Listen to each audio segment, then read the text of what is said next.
انکا پس بے شک آپ لا تسمع الموتا نہیں سنا سکتے مردوں کو، ولا تسمع الصم اور نہیں سنا سکتے آپ بہروں کو، الدعاء پکار آواز، اذا ولوا مدبرین جب وہ پھیر دیتے ہیں پیٹھ پھیر، جب وہ پھر جاتے ہیں پیٹھ پھیر کر، وما انتا اور میرے حبیب آپ ایسے بھی نہیں بہاد العمی کہ اندھوں کو ہدایت دیں، عن ضلالتہم ان کی گمراہی سے، ان تسمعوا آپ تو سنا سکتے ہیں، الا من یؤمنو جو ایمان لائے، بآیاتنا ہماری آیتوں پر، فہم مسلمون پس وہ فرمانبردار بھی ہوں۔ اللہ الذی اللہ وہ ذات ہے، خلقکم جس نے تمہیں پیدا کیا، من ضعف کمزوری سے، ثم جعل پھر بنایا کمزوری کو، من بعد ضعف کمزوری کے بعد، قوتاً طاقت، ثم جعل پھر بنایا اللہ نے، من بعد قوت قوت کے بعد، ضعفاً کمزوری بھی، وشیباً اور بڑھاپا بھی، یخلق اللہ پیدا کرتا ہے ما یشاء جو بھی چاہتا ہے، وہو العلیم وہ علم والا بھی ہے، القدیر وہ قدرت والا بھی ہے۔ ترجمہ سمجھ آیا؟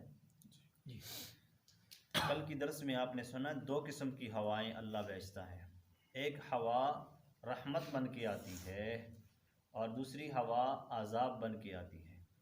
عذاب بن کے آئے تو آپ نے سن لیا کہ زرد ہو جاتا ہے بادل، اور جب بادل زرد ہو جاتا ہے ہوا عذاب بن جاتی ہے تو پھر وہ تباہی مچاتی ہے۔ اور رحمت والی ہوا آپ نے سنی کہ اس کے ذریعے اللہ 5 فائدے دیتا ہے۔ پہلا فائدہ اللہ دیتا ہے کہ خوشخبری بن جاتی ہے، ٹھنڈی ٹھنڈی ہوا کا مل جانا۔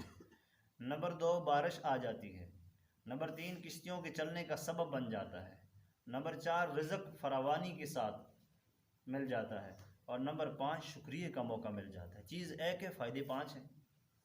آج کی آیتوں میں اللہ کریم حبیب فرماتے ہیں میرے حبیب کتنی بڑی بڑی دلیلیں آپ ان کو دے رہے ہیں، کتنے اچھی طریقے سے سمجھا رہے ہیں۔ جب یہ کفار نہیں مانتے تو سمجھ لو یہ مردے ہیں، سمجھ لو یہ مردے ہیں۔ آپ مردے کو کچھ منوا سکتے ہو؟ نہیں۔ کچھ سنا سکتے ہو؟ نہیں۔ تو جب مردہ مان نہیں سکتا، سن نہیں سکتا، تو اللہ اپنے حبیب کو فرماتے ہیں پریشان نہ ہو، یہ کفار مردوں سے بھی بدتر ہیں، یہ کفار مردوں سے بھی دور ہیں۔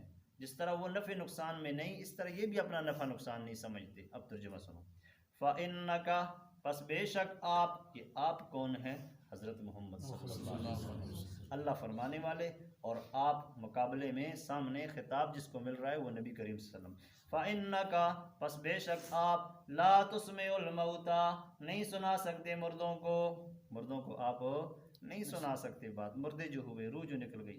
ولا تسمع الصم الدعاء آپ نہیں سنا سکتے بیروں کو بھی دعا پکار، اذا ولوا جو پھر جائے مدبرین پیٹھ پھیر کر۔ پہلا مسئلہ لا تسمع الموتا مردہ جس طرح نہیں سنتا، اس طرح یہ کفار بھی آپ کی بات نہیں سنتے، یہ بھی اپنا نقصان کر رہے ہیں۔ دوسری بات ولا تسمع الصم ایک آدمی بہرا ہو، بہرے کو آواز لگاؤ وہ بیچارہ سنتا ہی نہیں ہے۔ قرآن کہتا ہے ولوا مدبرین آگے چلنا شروع کر دے پھر تو بالکل نہیں سنتا، ویسے بھی بہرا بات نہیں سنتا، جب وہ منہ موڑ دے تو پھر کہاں سنتا ہے۔ یہ کفار آپ کی محفلوں میں بیٹھے ہوتے ہیں، بیٹھ کے کانوں میں روئی ڈال دیتے ہیں ظالم کہ ہم قرآن نہ سنیں، لا تسمعوا لہذا القرآن اس قرآن کو نہ سننا، والغوا فیہ اس میں شور مچاؤ، لعلکم تغلبون تاکہ تمہارا غلبہ ہو، کفار کہا کرتے تھے۔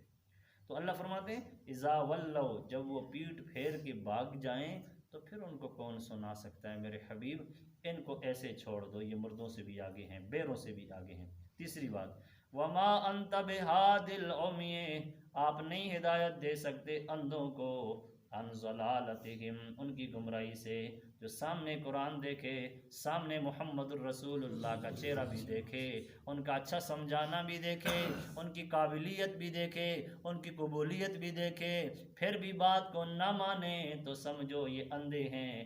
ان اندھوں کو ہدایت دینا آپ کے اختیار میں نہیں ہے، آپ پریشان نہ ہو۔ یہ 3 جملے اللہ نے اپنے حبیب کی تسلی کے لیے استعمال کیے۔ مولانا طارق جمیل صاحب فرماتے ہیں قرآن کے اندر اتنی عظیم عظیم آیتیں ہیں، اللہ نے اپنے حبیب کو تسلی کے لیے نازل کی۔ اگر میں سب کو کہتے ہیں بیان کرنے لگ جاؤں تم حیران ہو جاؤ گے کہ اللہ اپنے حبیب سے کتنی محبت کرتا ہے۔ آپ پریشان نہ ہونا، یہ اندھے بنے ہوئے ہیں، کوئی بات نہیں۔ آپ پریشان نہ ہونا، یہ بہرے بنے ہوئے ہیں۔ آپ پریشان نہ ہونا، یہ خود اپنے آپ کو مردہ بنا لیتے ہیں۔ تو اپنے حبیب کی پریشانی کو ختم کرنے کے لیے اللہ نے بڑے بڑی تسلی والی آیتیں، حوصلے اللہ نے دیے۔ اللہ تجھے اپنے حبیب سے کتنی محبت ہے، اور شکر تو نے ہم سب کو ان کا امتی بنایا ہے۔ ہم اس پہ لاکھوں درجے شکر کریں، صبح سے لے کے شام تک، شام سے لے کے صبح تک۔ ایک گھڑی یہ بھی کہہ دیا کریں، شکر اللہ ہم تیرے حبیب کی امتی ہیں، بس یوں بھی کہہ لیا کریں۔ جس طرح کہتے ہو نا، شکر اللہ کھانا دیا، پینا دیا، چلنا دیا، صحت دی، عزت دی، رہائشیں دی، بچے دیے، بچیاں دیے، ماں باپ دیے، تو یوں بھی کہہ دیا کریں، شکر اللہ تو نے ہمیں محمد الرسول اللہ کا امتی بنایا۔ اس لیے کہتے ہیں نا، ایک دفعہ درود شریف پڑھو، اللہ 10 رحمتیں بھیجتا ہے۔ اللہ کا تو کوئی فائدہ نہیں ہے۔ فائدہ اگر ہوگا آپ کا ہوگا یا نبی علیہ السلام کے درجے بلند ہوں گے، اللہ کا تو کوئی فائدہ نہیں۔ لیکن اللہ کریم فرماتے ہیں، اے انسان تو میرا بندہ ہے، تجھے پیدا کرنے والا میں ہوں، تو اگر میرے حبیب سے محبت کی ایک جھلک دکھا کہ اللہم صلی علی محمد، میں 10 رحمتیں تیرے اوپر نازل کر کے جھلک دکھاؤں گا۔ کتنی محبت اللہ کر رہے ہیں۔ فَإِنَّكَ بس بے شک آپ لا تسمع الموتى نہیں سنا سکتے ہو مردوں کو، ولا تسمع الصم نہ سنا سکتے ہو آپ بیروں کو پکاریں، اذا ولوا جب وہ پھر جائیں، مدبرین پیٹھ پھیر کر۔ ترجمے پہ انگلی بھی لگائیں اور غور بھی کریں، لفظی ترجمہ آپ کو آ جائے، قرآن سمجھ آئے۔ گورنمنٹ نے بھی سختی کی ہے، سکولوں میں ترجمہ پڑھایا جاتا ہے انشاءاللہ۔ اگر یہ لفظی ترجمہ سب لوگوں کو آ جائے تو میں کہتا ہوں کوئی فرقے واریت نہیں ہوگی، کوئی پریشانی نہیں ہوگی۔ دعا کریں اللہ سے قرآن حدیث ہمیں اللہ اسلام کے ذریعے عام فرما دے۔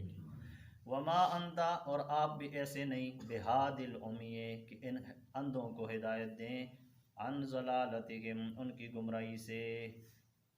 آنکھوں کا اندھا، بار بار قرآن کی آیت آتی سمجھانا پڑتا ہے نا، آنکھوں کا اندھا برا نہیں ہے، دل کا اندھا برا ہے۔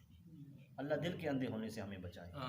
آنکھوں کا اندھا ہونا برا ہوتا نا تو اللہ یہ وعدہ نہ کرتا کہ میں جنت کیا چیز ہے، جنت کی نعمتیں کیا چیز ہیں، سب سے بڑھ کے میں اس کو اپنا دیدار کروں گا۔ نہیں تو اللہ کیا کہتا، میں جنت میں آنکھیں دے دوں گا، بات ختم ہو جاتی ہے۔ ارے مرنے کے بعد میں اس کو قبر میں آنکھیں دے دوں گا، کہہ دیتے اللہ نا۔ اللہ نے کیا کہا کہ جب جنت میں آئے گا تو وہاں اس کی آنکھوں سے صرف اور صرف میرا دیدار ہوگا۔ میں نے اس کی آنکھیں چونکہ لی تھیں تو اس کو میں اپنا دیدار کراؤں گا۔ کتنی بڑی فضیلت ہے یہ۔ آنکھوں کا اندھا برا نہیں، برا کون ہے؟ دل کا اندھا برا ہے۔ اللہ دل کے اندھے ہونے سے ہماری حفاظت فرمائے۔ آگے اللہ کریم فرماتے ان تسمعو میرے حبیب آپ مسئلہ بیان کرتے ہیں تو سنتے کون ہیں؟ من یؤمنو جو ایمان لاتے ہیں، بآیاتنا ہماری آیتوں پر، فہم مسلمون پس وہ مسلمان ہیں۔ تفسیروں میں لکھے ہیں پس وہ لا الہ الا اللہ والے ہیں۔ مسلمون کا کیا معنی کر رہے ہیں؟ فرم بردار ہیں، یعنی لا الہ الا اللہ کو ماننے والے ہیں۔ جب وہ مانتے ہیں تو ایماندار ہیں، ایماندار ہیں، اپنا ایمان بنانے کی فکر میں آپ کی باتیں سنتے ہیں۔ نبی کی سنیں ایمان تازہ ہو جاتا ہے، نبی کی محفلوں میں بیٹھے ایمان تازہ ہو جاتا ہے۔ آج کل آپ کے لیے کیا ہے؟ علماء کی محفلوں پہ بیٹھو، علماء کی صحبت میں بیٹھو، انشاءاللہ اللہ عزت بھی دے گا، ایمان بھی اللہ دے گا۔ اللہ الذی اللہ وہ ذات ہے، خلقکم تمہیں پیدا کیا، کب پیدا کیا؟ من ضعف کمزوری میں۔ اللہ اکبر۔ بچہ ہے، ماں اٹھاتی ہے، بھائی اٹھاتے ہیں، بہنیں اٹھاتی ہیں، اب میں اس قابل نہیں ہوں کہ میں چل کے دروازے تک جاؤں، کتنا کمزور ہوں، کتنا کمزور ہوں، مجھے اور لوگ غسل دیتے ہیں اور مجھے اور کھانا کھلاتے ہیں پلاتے ہیں، میں کتنا کمزور ہوں، ماں کا پستان بھی خود نہیں پکڑ سکتا، وہ بھی ماں میری منہ میں ڈال دیتی ہے، کتنا کمزور۔ خلقکم من ضعف کمزوری سے اللہ نے پیدا کیا، پھر ثم جعل من بعد ضعف ثم پھر جعل اللہ نے بنایا من بعد ضعف اس کمزوری کو تبدیل کرتے کرتے کرتے قوتاً طاقت کا جوان ہوتا ہے۔ پہلے کمزوری تھی، بچہ تھا نا، بچپن میں کیا کتنی کمزور ہوتے انسان، تو پھر جب جوانی آئی نا، ٹانگیں مضبوط ہو گئی، عقل مضبوط ہو گئی، آنکھوں کی بصارت تیز ہو گئی، کانوں کی سماعت تیز ہو گئی، پھر جرگے والا بن جاتا ہے، پھر اس کی لوگ دیکھ کے بڑی عزت کرتے ہیں، احترام کرتے ہیں، جوانی بہادر ہے بھائی، پھر اس کی 2 رکھتے اور بابی کی 82 رکھتے برابر ہوتی ہیں، پھر اس کی 2 رکھتے جوانی ہے نا، اللہ جوانی پہ فخر کرتا ہے، چونکہ اب یہ 2 رکھتے نوافل پڑھ رہا ہے، ادھر سے بوڑھا بابا 82 رکعت پڑھ رہا ہے۔ میں کہتا ہوں 82 رکعت کا وہ درجہ نہیں، جو درجہ جوانی میں 2 رکعت نفل کا ہے۔ حدیث آپ کو سنا رہا ہوں اپنی طرف سے نہیں، کیوں؟ جوانی میں جو بندہ عبادت کرتا ہے اللہ کہتا ہے ہر طرف سے آوازیں آ رہی ہیں، ہر طرف سے اس کی مصروفیت بھی زیادہ ہے، وقت نکال کے جب میرے پاس آتا ہے تو یہ بھی تو مقام ہے نا۔ جب بوڑھا بن جاتا ہے کسی کام کا ہی نہیں رہتا، پھر تو مسجد ہی میں آنا ہے۔ تو اللہ رب العزت نے جوانی کا ایک مقام رکھا، اور سارے نبیوں کو اللہ نے جوانی میں دیکھو 40 سال ایک خاص جوانی ہوتی ہے، خاص، اس سے جو اوپر تو پھر بڑھاپا ہے، اس سے پہلے تو بچپن ہے۔ تو اللہ نبوت دیتا ہے، جوانی اللہ کی نظر میں بہت اچھی ہے۔ کہہ دو اللہ ہم سب کو جوانی میں عبادتوں کی لذت نصیب فرمائے۔ قرآن میں اصحاب کہف کا تذکرہ اللہ نے کیا تو کہا یہ چند نوجوان تھے، انہم فتیۃ آمنوا بربہم، اپنے رب پہ ایمان جمایا۔ بادشاہ کو کہا تو جو کچھ کرنا چاہتا ہے کر لے، ہم اپنا ایمان بچائیں گے۔ رب ذوالجلال نے ان کی کتنی مدد کی، 309 سال اللہ نے غار کے اندر سلائے رکھا، مارا بھی نہیں، موئے ہوئے نہیں تھے، سوئے ہوئے تھے 309 سال، 300 صدیاں ہوتی ہیں 9 اوپر، 309 سال ان ولیوں کو، ان نوجوانوں کو اللہ نے سلائے رکھا، اوپر اللہ نے کسی کو لایا نہیں۔ اور جب 309 سال گزرے، جب اللہ نے جگایا تو کہنے لگا بھوک لگی ہے ہمیں۔ جب بھوک کا انتظام کرنے کے لیے پیسہ دکاندار کے سامنے پیش کیا، دکاندار شکل بھی دیکھتا ہے پیسہ بھی دیکھتا ہے، شکل بھی دیکھتا ہے پیسہ بھی دیا، پیسہ تو 3-4 سال پہلے بلکہ 300 سال پہلے کا ہے، یہ تو بہت پرانی تاریخ لکھی ہے۔ کہا پکڑو اس کو پکڑا، اس نے کہا ایک اور ساتھی بھی ہمارے ساتھ، اس کو بھی پکڑا، کہا اور بھی ہیں، 7 سارے نکل آئے۔ جب نکلے تو بادشاہ کے سامنے پیش ہوئے۔ جس وقت یہ باغے تھے مشرک بادشاہ تھا، جس وقت یہ پیش ہوئی عیسائی بادشاہ تھا۔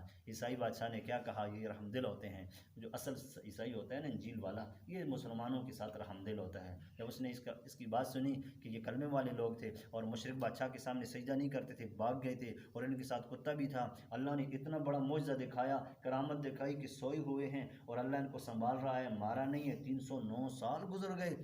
اس نے کہا ٹھیک ہے، ان کی پوری تاریخ سنو۔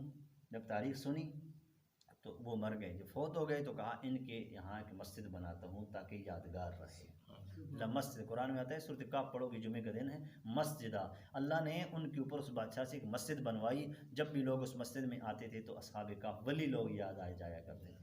جس طرح مکے میں آپ جاؤ ایک مسجد کا نام ہے مسجد جن، جب وہاں جاؤ گے تو نام ہے مسجد جن، آپ کو سوچ آئے گی مسجد جن اس کی کیا تاریخ ہو سکتی ہے، تو آپ کو پھر حقیقت بتائی جائے گی۔ نبی کریم صلی اللہ علیہ وسلم کے نبی بننے سے پہلے جن قرآن سننے اوپر جایا کرتے تھے، فرشتے پڑھتے تھے تو یہ جنات سنتے تھے۔ جب قرآن نیچے آ گیا، فرشتوں نے اوپر سے ان جنات کو مارنا شروع کر دیا، شعلے لگے، یہ بھاگ کے جب نیچے آئے، ایک دن نبی علیہ الصلوۃ والسلام نماز پڑھ رہے ہیں فجر کی، اور قرات چونکہ لمبی ہوتی ہے، جو ہی قرات سنی تو انہوں نے کہا جو قرآن ہم اوپر سنا کرتے تھے وہ قرآن تو نیچے آ گیا ہے، اس لیے کہتے ہیں مسجد جن۔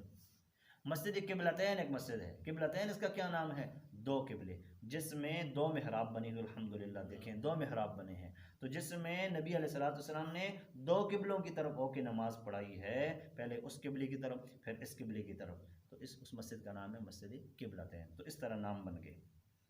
اللہ کریم کیا فرماتے ہیں، خلقکم، تمہیں پیدا کیا، من ضعف، کمزور تھا تو، اپنی حالت کو یاد رکھ، ثم جعل من بعد ضعف قوت، پھر ہم نے ضعف کے بعد قوت دے دی، جوانی دے دی، ثم جعل من بعد قوت، پھر اس قوت کے بعد ہم نے پھر تجھے کیا دیا، ضعفا، وہی پرانی حالت آ گئی، کمزوری بھی آ گئی، وہ شیبہ، سفیدی آ گئی، بڑھاپا آ گیا، یہ بھی یاد رکھ۔ لوگ ہوتے ہیں نا اپنی پرانی حالتوں کو بھول جاتے ہیں، جوانی میں آکڑ جاتے ہیں، اللہ کو آکڑ پسند نہیں۔ اپنی غربت بھی یاد کرنی چاہیے، اپنی سادگی بھی یاد کرنی چاہیے، اور اللہ کو ہمیشہ یاد رکھے میں کیا تھا، میں کچھ بھی نہ تھا، وہ جوانی اللہ نے دے دی، اللہ کی نعمت ہے۔ اچھا اب بڑھاپا، اوہو جوانی چلی گئی، جوانی میں عبادت کرتا تو کتنا اچھا تھا، اس سوچ پہ بھی اللہ عبادت کا ثواب عطا فرمائے گا۔ ضعفاً، کمزوری اللہ نے دی، وشیبہ، بڑھاپا اللہ نے دیا، یخلقو، وہی اللہ پیدا کرتا ہے، ما یشاء، جو چاہتا ہے۔ کل بچہ پیدا کیا تھا اللہ نے، پھر جوان کیا تھا، پھر اللہ نے بوڑھا کر دیا۔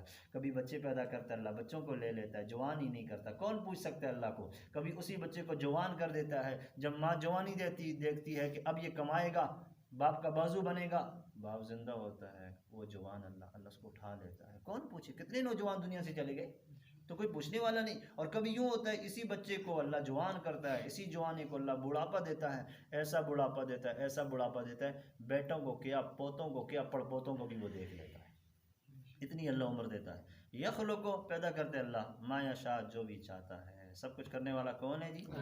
بیٹے دینے والا کون ہے؟ بیٹیاں دینے والا کون ہے؟ بیٹے اور بیٹیوں کی جوڑے دینے والا کون ہے؟ اور اگر بانجھ بنا دے کچھ بھی نہ دے تو یہ طاقت کس کی ہے؟ اس لیے اس لفظ پہ غور کرو. آپ کو دنیا کہے گی ادھر سے ہوتا ہے ادھر سے ہوتا ہے، آپ نے کہنا ہے یخلق ما یشاء، ہوتا وہاں سے ہے جو چاہتا ہے. قرآن تو ہمیں یہ سبق دیتا ہے. نبی کریم صلی اللہ علیہ وسلم نے فرمایا دائیں بائیں کی لکیریں بھی آپ کو نظر آئیں گی، سیدھی لکیر بھی نظر آئے گی. دائیں بائیں کی لکیروں پہ جاؤ گے گمراہ ہو جاؤ گے، سیدھی لکیر پہ جاؤ گے سیدھا جنت میں پہنچ جاؤ گے. دعا کرتے ہو اہدنا الصراط المستقیم، اللہ سیدھا راہ دکھا. تو سیدھا راہ کے لیے اللہ نے دو نمونے دیے، ایک محمد الرسول اللہ اور ایک کتاب اللہ. قرآن ہمارے پاس اب بھی موجود ہے، نبی علیہ السلام کی حدیثیں اب بھی موجود ہیں. جب ان دونوں کو زندگی کا ذریعہ بناؤ گے اللہ کامیابی دے گا انشاءاللہ. وَهُوَ الْعَلِيمُ، اللہ کیا ہے جی بولو؟ جاننے والا ہے. اس کو پتہ ہے عدنان کی کیا ضرورت ہے، اس کو پتہ ہے انسان کی کیا ضرورت ہے، اللہ کو پتہ ہے کل کیا کرے گا. علیم، وہ جاننے والا ہے، اس کی ضروریات کو بھی جانتا ہے، اس کے مستقبل کو بھی جانتا ہے، اس کی کمزوریوں کو بھی جانتا ہے. القدیر، جاننے کے ساتھ ساتھ کیا کہا؟ قدرت والا ہے. اتنا قادر ہے کہ بغیر نقش کے بغیر نمونے کے پانی کے ذریعے آنکھیں لگا لیتا ہے، کان لگا لیتا ہے، اڑیاں لگا لیتا ہے، جوڑ جوڑ میں لگا دیتا ہے، فٹ کر کے جیتا جاگتا سیدھا خوبصورت انسان اللہ جب پیدا کرتا ہے تو انسان حیران رہے، اللہ پانی کے اوپر اتنی بڑی کاریگری کیوں نہیں چلائی؟ اور کہاں چلائی؟ فی ظلمات ثلاث، ماں کے پیٹ کے اندر 3 اندھیرے ہیں، رحم کا اندھیرا، پیٹ کا اندھیرا اور جلی کا اندھیرا. 3 اندھیروں میں رب کاریگری چلاتا ہے. باپ کا نقش کیسے ہے؟ اللہ بنا رہا ہے. ماں کی صورت کیسی ہے؟ اللہ بنا رہا ہے. ماموں کی صورت اللہ بنا رہا ہے. چاچوں کی صورت اللہ بنا رہا ہے. اللہ اس صورت میں انسان کو تیار کر کے جب بھیجتا ہے اللہ دنیا میں تو اس کو کہتے ہیں نا قدیر، قدرت والا ہے. پھر اس کو جوانی دیتا ہے، پھر اللہ قدرت والا ہے. پھر اس کو بڑھاپا دیتا ہے، اللہ قدرت والا ہے. وَهُوَ الْعَلِيمُ، وہ اللہ جاننے والا، القدیر قدرت والا ہے. اللہ ان کی توفیق عطا صلی اللہ علیہ محمد وعلی آل محمد صلاۃ تنجینا بها من جميع الاحوال والآفات وتنزلنا بها جميع الحاجات. اے اللہ میرے بیٹھنا قبول فرما. اے اللہ جمعہ گزرا ہے، یا اللہ ہمارے صغیرہ کبیرہ گناہ معاف فرما. یا اللہ ہمارے صغیرہ کبیرہ گناہ معاف فرما. مہینہ ہفتوں میں بدل رہا ہے، ہفتہ دنوں میں گھنٹوں میں بدل رہا ہے. یا اللہ ہمارے ایک ایک لمحے کو اپنی رضا کے لیے قبول فرما.